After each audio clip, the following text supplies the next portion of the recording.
दोस्तों, आज हम दिखाएंगे कि कैसे आप फूड लाइसेंस के लिए अप्लाई कर सकते हैं और फूड लाइसेंस के लिए अप्लाई करने के लिए आपको क्या क्या करना चाहिए कर सकते हैं। इसके लिए आपको क्या करना पड़ेगा, गूगल में जाके फास्टकास्ट पोर्टल में आपको क्लिक करना पड़ेगा। जब फास्टकास्ट पोर्टल में आपको क्लिक करेंगे तो आप इधर में क्या आएगा कि फास्टकास्ट FSSAI.gov.in ये आएगा। ये लिंक पे आपको क्लिक करना पड़ेगा। ये लिंक पे आप जब क्लिक करेंगे तब साथ ही साथ एक पेज खुल के आएगा, FSSAI के पेज खुल के आएगा। इधर में तीन ऑप्शन है, अप्लाई फॉर न्यू रजिस्ट्रेशन और लाइसेंस। इसके लिए आपको इधर पे क्लिक करना पड़ेगा। जब आप क्लिक करेंगे तो इधर में तीन सारे ऑप्शन है। पहला वाला है जनरल ऑप्शन, और सेकंड वाला है रेलवे स्टेशन का, और थर्ड वाला है एयरपोर्ट और सी पोर्ट के। अगर आपका फूड का जो भी बिजनेस है वो रेलवे स्टेशन यानी एयरपोर्ट या सी पोर्ट पे नहीं है तो आपको जनरल में आपको रजिस्ट्रेशन करना पड़ेगा। मैक्स टू मैक्स लोगों को जनरल में ही रजिस्ट्रेशन होता है। इसके बाद ये पेज में आपको क्या करना पड़ेगा, आपका स्टेट, मान लीजिए कि हमारा स्टेट आसाम है तो हमने आसाम स्टेट सेलेक्ट कर दिया। इसके बाद इधर पे देखिए select kind of, total 5 items show किया है। पहला है मैन्युफैक्चरर, और जो लोग मैन्युफैक्चर यूनिट के लिए फूड आइटम्स का मैन्युफैक्चर यूनिट के बिजनेस करेंगे उस लेवल के लिए। दूसरा आइटम है ट्रेड और रिटेलर, जिसका होलसेल डिस्ट्रीब्यूटर और रिटेल शॉप उसके लिए। और फूड सर्विस जो होटल रेस्टोरेंट ढाबा वगैरह वगैरह जो भी करता है उसके लिए, फूड सर्विस के लिए। और सेंट्रल गवर्नमेंट एजेंसी और हेड ऑफिस के लिए। मान लीजिए कि आपके पास एक रिटेलर शॉप है, मान लीजिए आपके पास एक रिटेलर शॉप है, उसके लिए आपको क्या करना है, आप एक रिटेलर का लाइसेंस आप लेंगे। तो इसके लिए आपको क्या करना पड़ेगा, पहले मान लीजिए कि आपका दुकान का टर्नओवर कितना है। अगर टर्नओवर आप तो 12 लाख है पर ईयर, तो आपको सिर्फ 100 रुपया पर ईयर के हिसाब से आपको रजिस्ट्रेशन फीस देना पड़ेगा। तो मान लीजिए आपका टर्नओवर 12 लाख के नीचे है, अब तो 12 लाख से है आपका शॉप का टर्नओवर ईयरली। तो इसके बाद ये टर्नओवर सिलेक्शन करने के बाद आपको क्या करना पड़ेगा, अपोजिट बटन में क्लिक करना पड़ेगा। इसके बाद देखिए नया पेज खुल के आया है। इधर पे लिखा हुआ है कि view eligibility, kind of business, licence category, trade, retailer. इसमें आपको क्या करना पड़ेगा, ये जो लाल वाला रजिस्ट्रेशन बटन दिखाई दे रहा है, ये रेड कलर का रजिस्ट्रेशन बटन में आपको क्लिक करना पड़ेगा। क्लिक करने के बाद इसे घूमेगा, घूमने के बाद नए पेज खुल के आएगा। इधर पे मान लीजिए कि हमारा बिजनेस का नाम एबी जूनियर है। बिजनेस का नाम एबी जूनियर रख दिया हमने प्रोप्राइटरशिप के लिए। अब मान लीजिए कि हमने प्रोप्राइटरशिप के लिए अप्लाई कर दिया। मान लीजिए कि हम गुवाहाटी में अप्लाई करेंगे, तो इसके लिए हम क्या करते हैं कि गुवाहाटी का हम कामरूप मेट्रोपॉलिटन डिस्ट्रिक्ट हमने सिलेक्ट करवा लिया। इसके बाद कामरूप मेट्रोपॉलिटन डिस्ट्रिक्ट भी सिलेक्ट करवा लिया। इसके बाद विलेज हमने से मान लीजिए कि हमने विलेज हाथीगांव सिलेक्ट कर लिया। इसके बाद हाथीगांव का पिन कोड है 781038। इसको हमने क्लिक कर दिया। मान लीजिए इसके नजदीक पोस्ट ऑफिस है, तो हमने पोस्ट ऑफिस सेलेक्ट कर दिया। पान कार्ड देने का जरूरत नहीं है क्योंकि ये प्रोप्राइटरशिप फार्म है। मान लीजिए कि आपका जो करेस्पॉन्डेंट एड्रेस है और जो बिजनेस एड्रेस है वो सेम टू सेम है। तो इसके लिए आपको क्या करना पड़ेगा, इसके लिए आपको एक बात करना पड़ेगा कि आप इधर पे यस बटन में क्लिक करने के बाद सारे अपने आप आ जाएंगे। मान लीजिए कि हमारा कॉन्टैक्ट नंबर जो है वो कॉन्टैक्ट नंबर हमने दे दिया कि 9678462129, ये नंबर हमने दे दिया। और बिलिंग इन्फो टू @gmail.com, इधर पे आप अपना जीमेल आप पोर्ट करेंगे। उसके बाद कॉन्टैक्ट पर्सन के नाम लिख दीजिए। मान लीजिए कि कॉन्टैक्ट पर्सन के नाम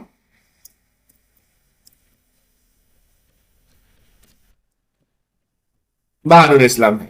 इसके बाद आपको क्या करना पड़ेगा, इसके बाद आप मान लीजिए आप 5 साल के लिए इधर पे आपको जाके 1 year 2 year 3 year 4 year 5 year के लिए आप अप्लाई कर सकते हैं। इसके लिए मान लीजिए कि हमने 5 साल के लिए अप्लाई कर दिया।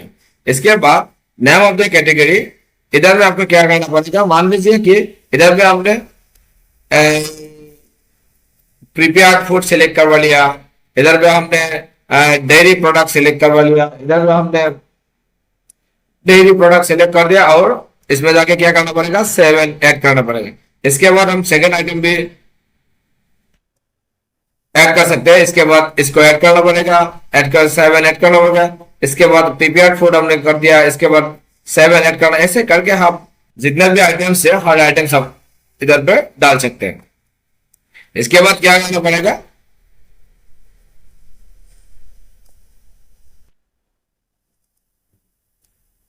ये जो बिजनेस का जो डेट है, ये डेट मान लीजिए कि आप जब रजिस्ट्रेशन करेंगे, जब अप्लाई करेंगे, उसी डेट के हिसाब से आप उसी डेट दे सकते हैं। उसका आगे का डेट दे सकते हैं, मगर पीछे का डेट आप नहीं पुट कर सकते। इसके बाद आपका जवाब देना पड़ेगा कि सोर्स ऑफ वाटर सप्लाई ये पब्लिक है, प्राइवेट है या अदर्स है। आपका बिल्कुल लगभग ज्यादातर लोगों का प्राइवेट वाटर सप्लाई होता है। और इसमें और सेकंड जो ऑप्शन है, जो water any electric power is use manufacturing for the food. अगर आपका रिटेलर शॉप्स है तो इसमें मैन्युफैक्चर का कोई यूनिट ही नहीं है, तो इसमें क्या होता है कि आपको नो बटन में क्लिक करना पड़ेगा। इसके बाद आपको 7 नेक्स्ट बटन में आपको क्लिक करना पड़ेगा। इसके बाद आपको ये पेज जब खुल के आएगा, देखिए हमने तीन प्रोडक्ट इसमें ऐड किया, dairy product and analogue and including the product of food category edible, ये प्रोडक्ट ऐड किया। इसके बाद हमने प्रोसीड करना चाहिए। प्रोसीड करने के बाद इधर में मेल आईडी लिखने के लिए आया है, इधर में मोबाइल नंबर लिखने के लिए आया है कि आपने मोबाइल नंबर लिख दिया, अपना मोबाइल नंबर लिख दिया।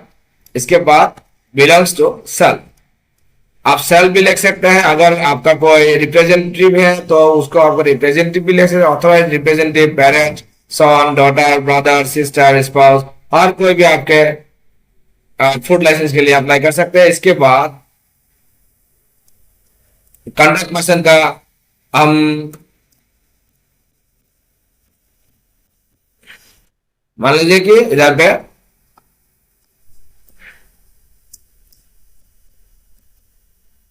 सेकेंडरी कॉन्टैक्ट डिटेल्स भी देना पड़ेगा।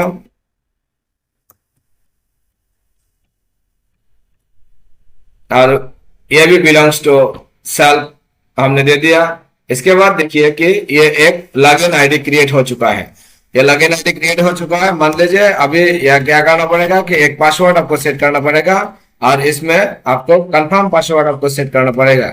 कंफर्म पासवर्ड सेट करने के बाद ये जो इंटर कैप्चा है, ये जो ऊपर वाला जो नंबर है, ये जो नंबर है, ये नंबर आपको यहाँ ऐड करना पड़ेगा।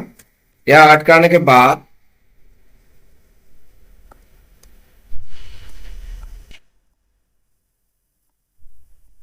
ये सबमिट जो बटन है, इस बटन में क्लिक करना पड़ेगा। सबमिट बटन में जब क्लिक करेंगे,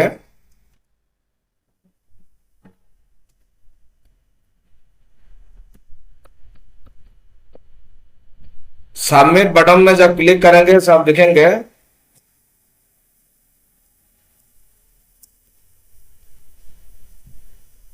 सबमिट बटन में क्लिक करने के बाद नया पेज खुल के आएगा।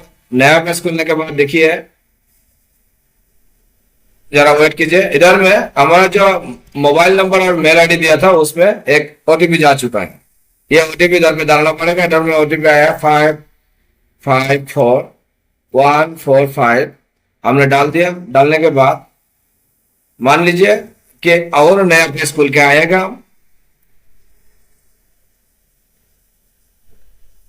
ये नया पेज खोलने के बाद ये देखिए हमारा कि लॉगिन आईडी क्रिएट हो चुका है। ये वाला लॉगिन आईडी क्रिएट हो चुका है। इधर में लिखा है कि यूजर साइन अप सक्सेसफुली इसको लॉगिन हो चुका है। तो इसके बाद आपको क्या करना पड़ेगा, आपका डॉक्यूमेंट देना पड़ेगा कि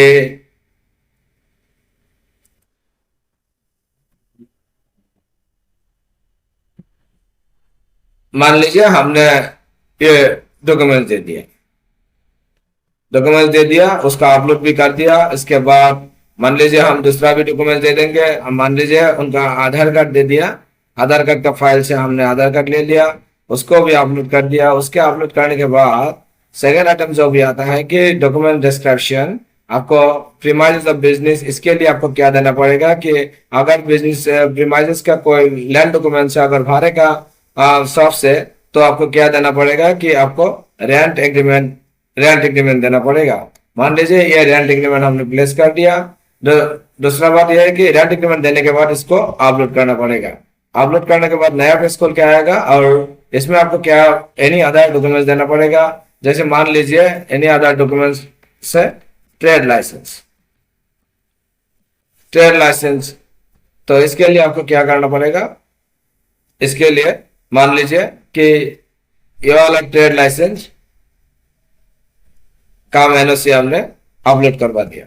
अपलोड करने के बाद ये देखिए कि एनओसी बाय पंचायत, ये भी ट्रेड लाइसेंस। अब अगर जब अंडर म्यूनिसिपल बोर्ड के अंदर है तो म्यूनिसिपल बोर्ड का आप ट्रेड लाइसेंस दे सकते हैं, गांव में है तो पंचायत का आप एनओसी यानी ट्रेड लाइसेंस आप डाल सकते हैं। इसके बाद एनी अदर डॉक्यूमेंट्स में मान लीजिए कि इनका एमएसएमई रजिस्ट्रेशन, एमएसएमई सर्टिफिकेट इसमें एनक्लोज किया गया। तो इसमें क्या करना पड़ेगा, एमएसएमई सर्टिफिकेट के साथ आपको मान लीजिए ये वाला एमएसएमई सर्टिफिकेट है तो इसको भी हमने ऐड करवा दिया। ऐसे करके इसको भी अपलोड करवा दिया। इसके बाद मान लीजिए कि आपका जो आधार कार्ड का बैक साइड है, एड्रेस प्रूफ, आधार बैक साइड भी आप दे सकते हैं क्योंकि आधार बैक साइड में एड्रेस प्रूफ होता है। तो मान लीजिए आधार बैक साइड हमने इधर पे आधार बैक साइड दे दिया, आधार बैक साइड देके इसको भी अपलोड करवा दिया। और कुछ डॉक्यूमेंट देने का भी प्रावधान है। इसके बाद इधर पे क्या करना पड़ेगा, वो डिक्लेयर दैट, इसमें क्लिक करना पड़ेगा। क्लिक करने के बाद इधर में पेमेंट ऑप्शन आएगा। पेमेंट ऑप्शन आने के बाद मान लीजिए कि ये पेमेंट ऑप्शन देखिए हमने 5 साल के लिए ये किया था, तो इधर में क्या है कि 5 साल के लिए 500 रुपीज ये पेमेंट ऑप्शन आया है, ये हमारा एप्लीकेशन नंबर है। इसके बाद पेमेंट ऑप्शन में चला जाता है। इसके बाद अगर आप पेमेंट करेंगे तो उसके लिए आपको मोबाइल में भी एक वेरिफिकेशन कोड आएगा। वेरिफिकेशन कोड मान लीजिए कि हमारा वेरिफिकेशन कोड तो 70604 आ चुका है। तो इसके आने के बाद अगर हमने इसको सबमिट करवा दिया तो ये पेमेंट ऑप्शन में जाके आपको क्रेडिट कार्ड यानी debit card, net banking, UPI से आप पेमेंट कर सकते हैं। उसके बाद ये पेमेंट करने के बाद आपको एक एक्नॉलेजमेंट आएगा। एक्नॉलेजमेंट को हम आप लोगों के वीडियो के अंदर दिखाएंगे।